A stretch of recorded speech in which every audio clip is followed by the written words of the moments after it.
You're listening to The Vault. This is part 3 in the series Joli Truelson, Connecting the Dots. They're not personally invested in Joli or her case. They don't understand it. They didn't understand the suspect. This guy is a psychopath. It was late Monday evening, 10 minutes to 11 to be exact, and a late model, two-door, hardtop, probably gold-colored car stopped. The long-haired, about 30-ish driver, the car drove east toward St. Paul.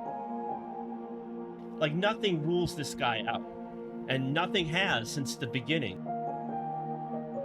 You know, she was killed with a knife. Joli was hit with a blunt instrument. But the thing is, it's the rage and the overkill in the car and just the senselessness to it. You know, for the longest time, I thought I picked up a hitchhiker and I stabbed her and I put her in a snowbank. That's all I remembered until he brought out all the pictures. Here it comes.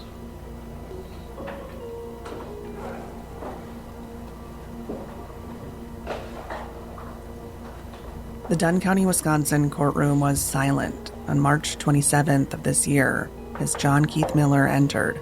He was being pushed in a wheelchair.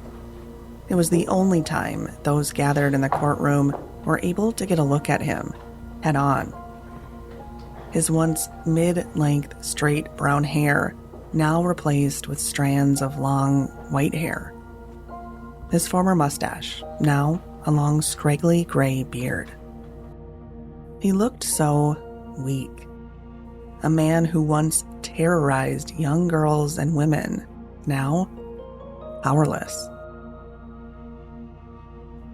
Miller took his place alongside his legal team, and when asked to enter his plea for the murder of Mary Schlais, Miller pleaded no contest. A no contest plea is not an admission of guilt, but it does waive the right to a trial, and like a guilty plea, it moves the case forward to sentencing. All right, Mr. Miller, the information in this case has a charging document here in Wisconsin after you've been bound over, following a waiver of the preliminary hearing. It alleges that on or about February 15, 1974,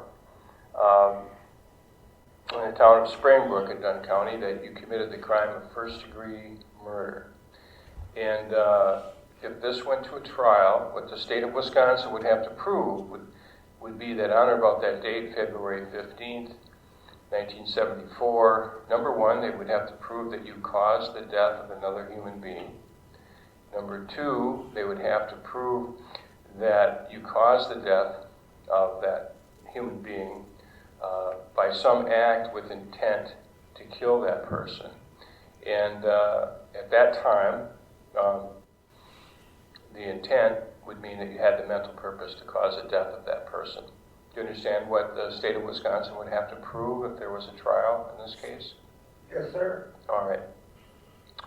Now, the maximum possible penalty, and again, this would be the laws in effect in 1974, that upon conviction, the penalty would be a sentence of life imprisonment. Do you understand that? Yes, sir. Okay. And are you prepared to enter a plea to that charge today? I am. All right. And what is your plea, sir? No contest. Okay. You understand a no contest plea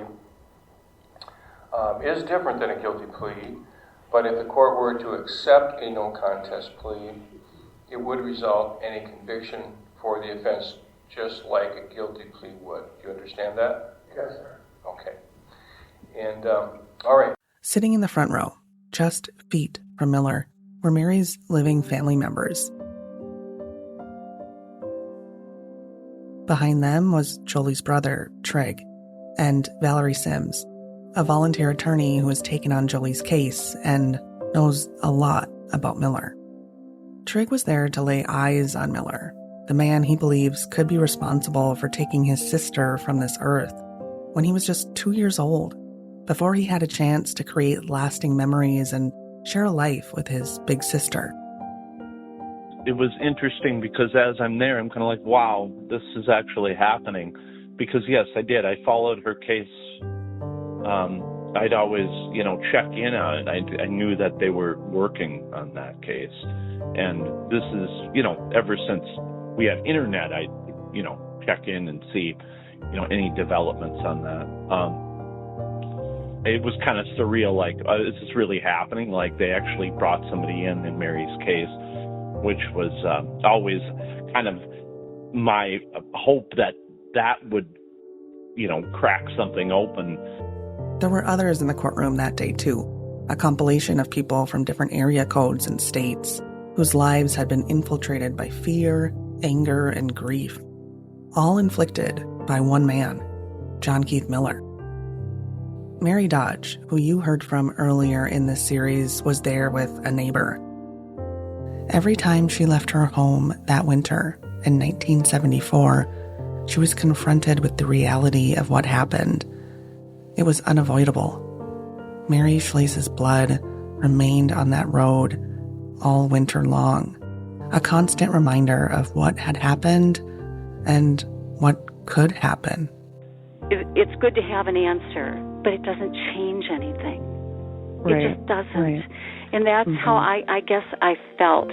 And for years after they found Mary's body up here, I at one point I thought I had imagined the blood in the road. I just thought I had. And but then when all of this came up again, there was a photo that someone sent me, and it was a picture of the ambulance in this enormous red blood spot in the road. And that was running through my mind. I mean, it was a horrible thing to see for anybody. And what happened is the blood, as it hit the ice and the snow in the road, it preserved the color of the blood. It kept it red. Every time it snowed, they'd plow, and there would be that big red spot. Also present in that courtroom was Dunn County investigator Dan Westland and Sergeant Jason Stocker, who worked Mary's case diligently for years. In the midst of all of this, Miller was given an opportunity to show remorse, to apologize to Mary's family for the decades of pain that has spanned generations. But he chose not to. Nobody received an apology, and there was no admission of guilt, but the county prosecutor showed a video of Miller's arrest at his Owatonna assisted living facility, and those who sat in the courtroom watched and listened as Miller eventually admitted that he killed Mary. And I'm going to warn you, this could be difficult to hear. What happened? I don't know what you're talking about.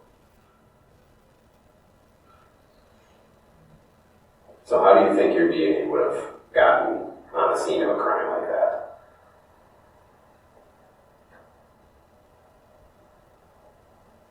I can't answer that.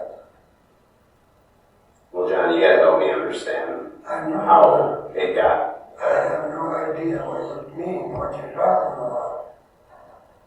My DNA, somewhere. Yeah, your DNA was on the scene of a murder.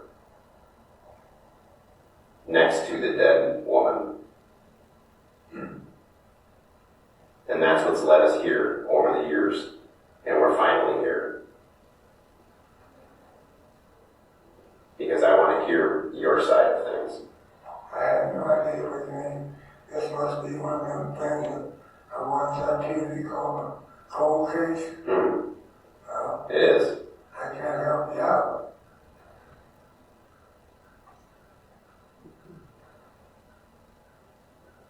I don't know what to say.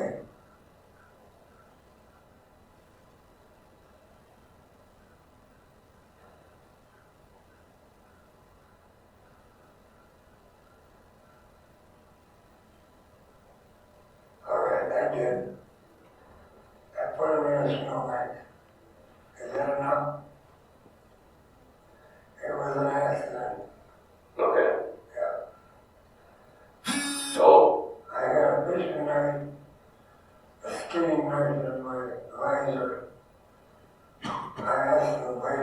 give me a blowjob? She said no, she bent over. And I reached up the other night and just hit her once. And I can't believe it, she did. So I drove off the area. I went up and I put her in a snowbank. Okay. There was a car that come up behind me. And I think, well, I'm caught, so I left. And the paper the next day, it gave an integrity of the color of the car and everything, so I figured, oh, shot. But that's what happened. Okay. And I don't think I'll be here for supper. Well, I'm glad that you're opening up to me because it's helpful, and I'm glad that you want to get it off your chest. We heard Miller lie before he told the truth, and it sounded like something I and you have heard before. So, John, if you wouldn't mind, like I read the case that you confessed to that you're in jail for now, and how you were honest and remorseful, and I really appreciate that. And obviously, you are very close to the end of your life. I mean, you're 84 years old, right? We're never promised tomorrow. Yeah. And so I am really looking for closure for what happened with Joli.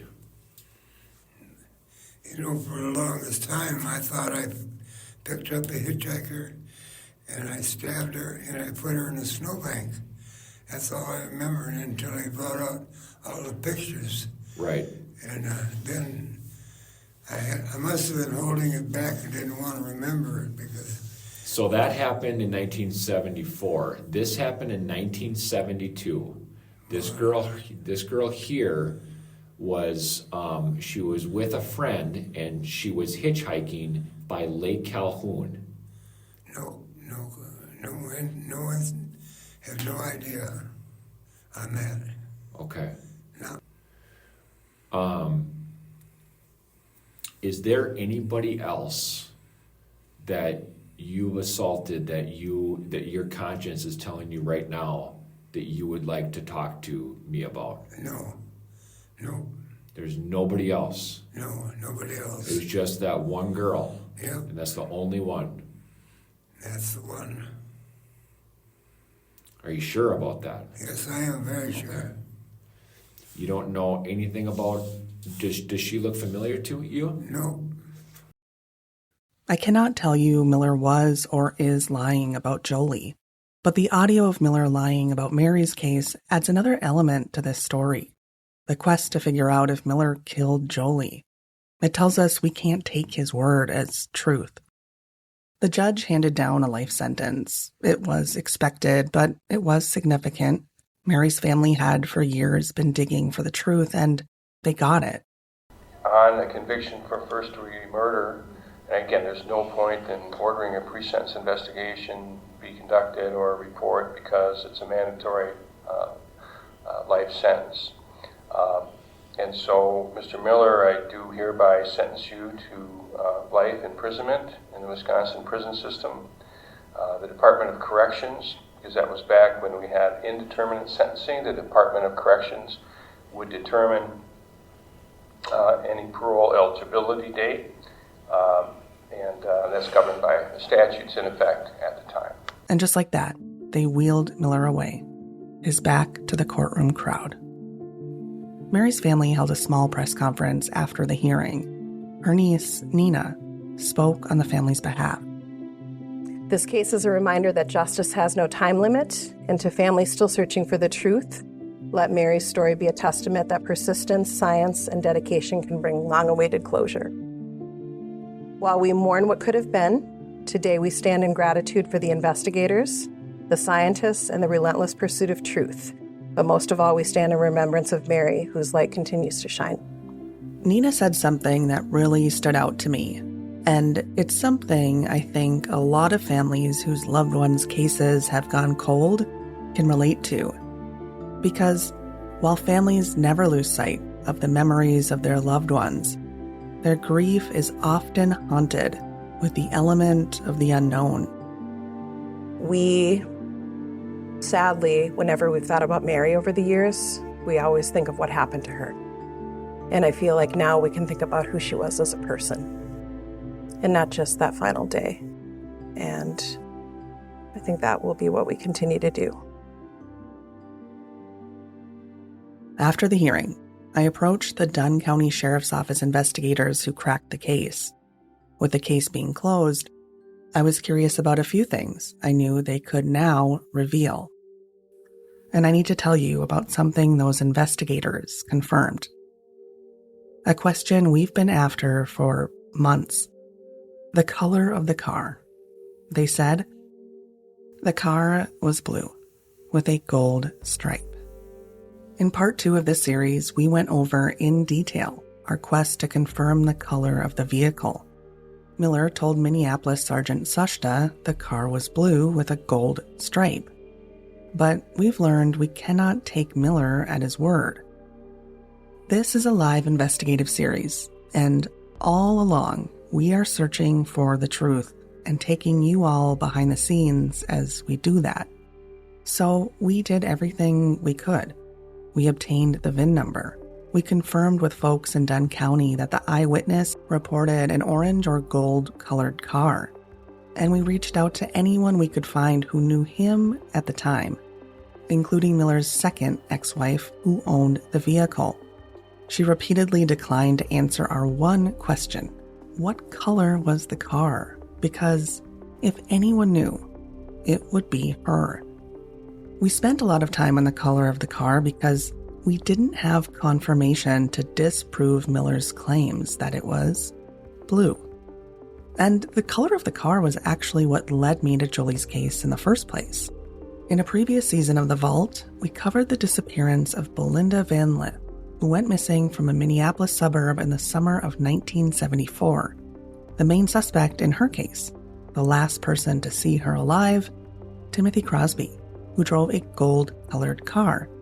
So, when I was looking around for other cold cases from the 1970s that involved young girls and gold cars, I found Joli's story.